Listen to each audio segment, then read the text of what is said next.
మీ business ఏదైనా మీ ఊర్లో promotion చేయాలంటే అది సుమన్ టీవీతోనే సాధ్యం. ఇప్పుడే సంప్రదించండి. నమస్తే welcome to Suman TV Warangal. నేను మీ స్వాతి బచ్చు. నేనున్నానండి. చాలా రోజుల నుంచి మనం ఈగర్లీ వెయిట్ చేస్తున్నాం కదా. ఈసారి వినాయకుడిలో మనకి అబ్బురపరిచే ఎల్లం బజార్ వినాయకుడి చాలా చాలా పొడవు వినాయకుడు అని చెప్పొచ్చు.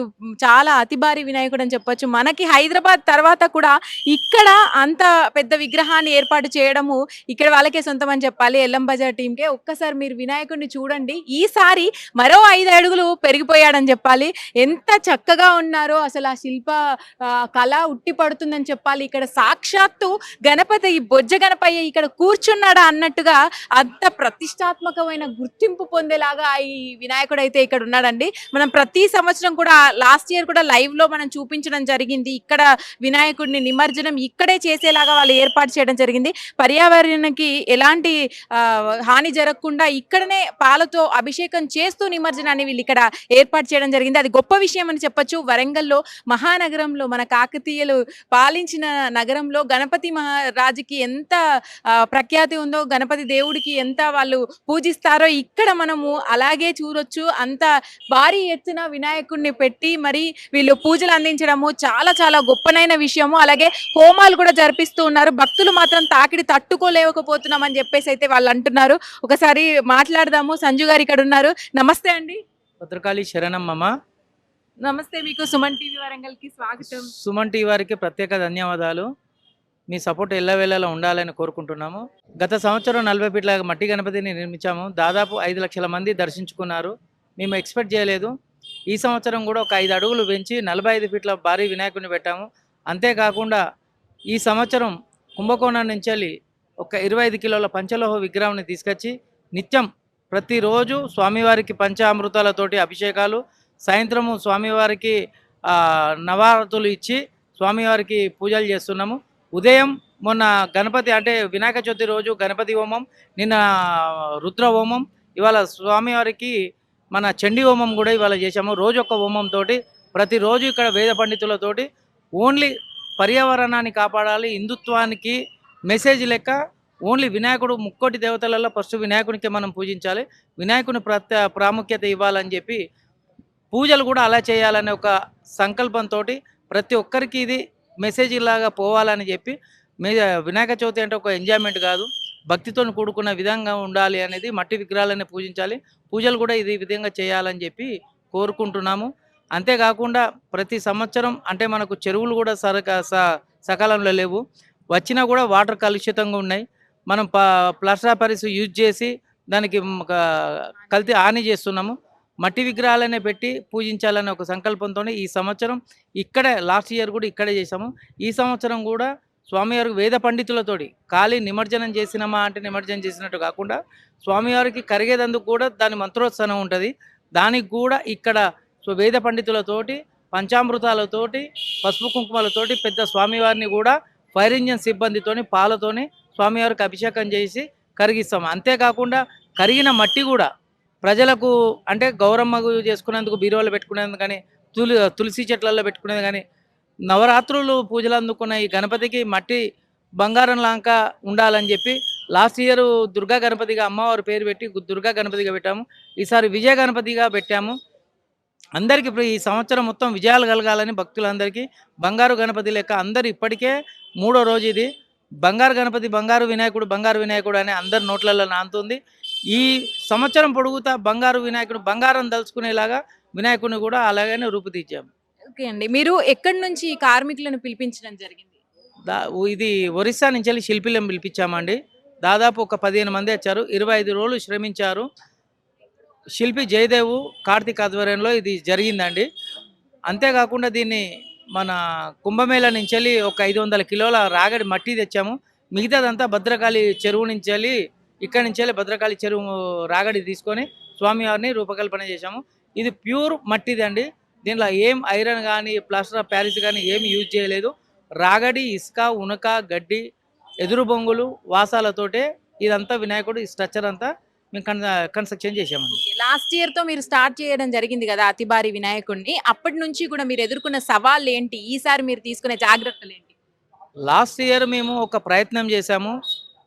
ఎలా ఉంటుంది అంటే లాస్ట్ ఇయర్ మా పిల్లల కోరిక మేరకు నేను ఆ వినాయకుడిని పెట్టడం జరిగింది.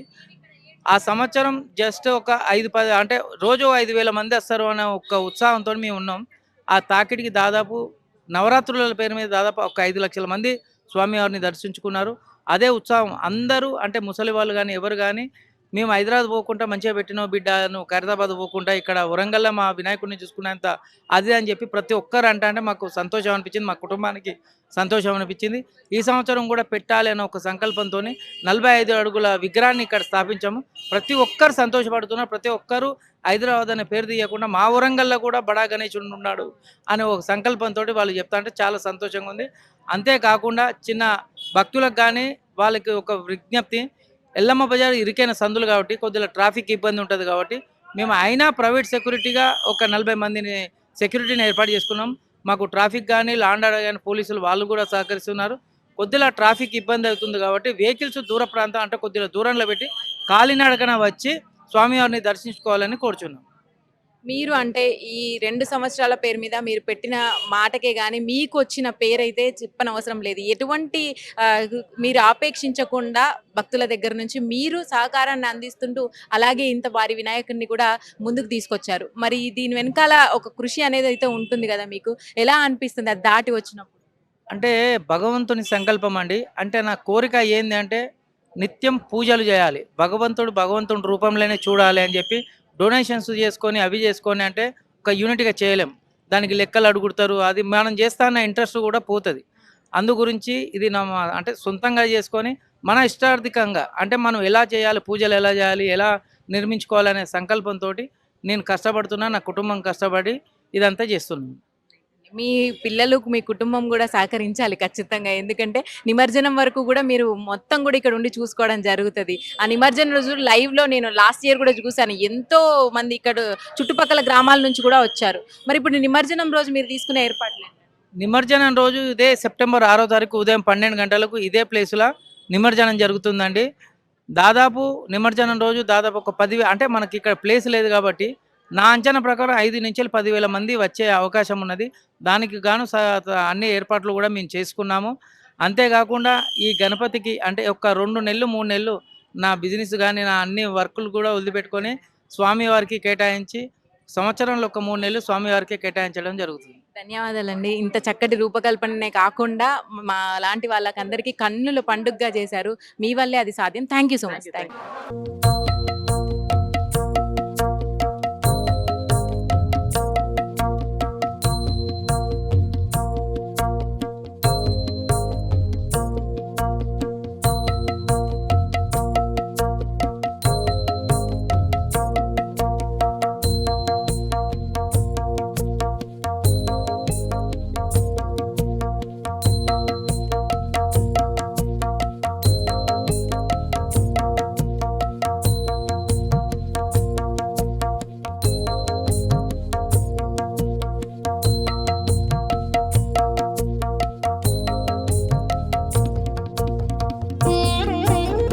విగ్రహం దగ్గరికైతే మనం వచ్చామండి. చూస్తే చెప్పినట్టుగా సంజీవ్ గారు చెప్పినట్టుగా మొత్తం కూడా మట్టితో, ప్యూర్ మట్టితో తీసుకొచ్చారంట. కుంభమేళలో మట్టి, అలాగే భద్రకాళి దగ్గర ఉన్న మట్టిని, ఆ చెరువు మట్టిని ఇక్కడికి తీసుకురావడం జరిగింది. చూస్తుంటే మనకు అర్థమవుతుంది, ఆ క్లారిటీ అనేది తెలుస్తుంది. బయట మాత్రం గోల్డ్ కలర్ వేశారు కదండి. అవునండి, గోల్డ్ కలర్ అండి. మొత్తం గోల్డ్ కలరే. ఇది కూడా న్యాచురల్ అంటే కెమికల్స్ లేకుండా మనం గోల్డ్ కలర్ వేసామండి. మొత్తం 27 రోజులు పట్టిందా మీకు? దాదాపు 27 అంటే నెల రోజులు పట్టిందండి విగ్రహం తయారయ్యేసరికి. ఇది మనం ఇంత గణపతిని మనం ఇక్కడ ఉంటేనే కాళ్ళ దగ్గర మనం ఉన్నాము. అంత గణపతి అంత రూపుదిద్దడం కూడా చాలా సంతోషంగా ఉంది. చాలా చక్కగా ఉందండి, చూడడానికి కన్నుల పండుగగా ఉంది. భక్తులు కూడా చాలా దూరం నుంచి కూడా చూడొచ్చు, మంచిగా క్లియర్ గా కనిపిస్తుంది. అవునండి, పబ్లిక్ అక్కడి నుంచి అంత వ్యూ అక్కడి నుంచి చూస్తే స్వామివారు బాగా అవపడతాడు. ఇక్కడ మనం ఇక్కడ ఉంటే మన స్వామివారు కూడా మనకు అవపడడం లేదు. బొర్ర అక్కడ పైన ఉంటది కదా తల, అది అడ్డం వస్తుంటుంది. దూరం నుంచి అయితేనే ఇంకా క్లియర్ గా కనిపిస్తూ ఉంటుంది. చూసారు కదా, చాలా చక్కగా ఉంది. మీరు కూడా దర్శనం చేసుకోండి. ఇటువైపు వస్తే కనుక 45 అడుగుల భారీ వినాయకుడిని ఎల్లం బజార్లో మనకి ఎప్పుడు ప్రతి సంవత్సరం మన ముందుకు తీసుకొస్తూ ఉన్నారు. అంచెలంచెలుగా ఎదుగుతున్నట్టుగా ఈసారి 5 అడుగులు పెరిగింది. ఇప్పటికే మనం చూడొచ్చు, దాదాపుగా 5 అడుగులు అంటే 4 అంతస్తుల పైనే ఉంటుంది విగ్రహం అనేది, పైన ఎత్తు అనేది. మనం అది విజువల్స్లలో క్లియర్గా చూడొచ్చు. అంతా కూడా గోల్డ్ కలర్గా వేశారు. స్వామివారి చేతుల దగ్గర నుంచి ప్రతి ఒక్కటి కూడా పైకి 3-4 అంతస్తుల పై వరకే ఉన్నాయి. మొహం కానీ మనకు కనిపించాలంటే దూరం నుంచి లాంగ్ ఫ్రేమ్లో చూస్తే మనకి ఎక్కువగా విజువలైజేషన్ అనేది అయితే తెలుస్తుంది. అలాగే ఇక్కడ పంచలోహ విగ్రహాన్ని ఇక్కడ పెట్టారంట. సో అభిషేకం కోసం అని చెప్పేసి తీసుకొని వచ్చారని చెప్పారు. ఇక్కడ వినాయకుడిది విగ్రహం కనిపిస్తుంది కదా, ఇదంతా కూడా పంచలోహ విగ్రహం. అభిషేకాలే కానీ పూజా కార్యక్రమాలు అన్నీ కూడా ఇక్కడ చేస్తారు.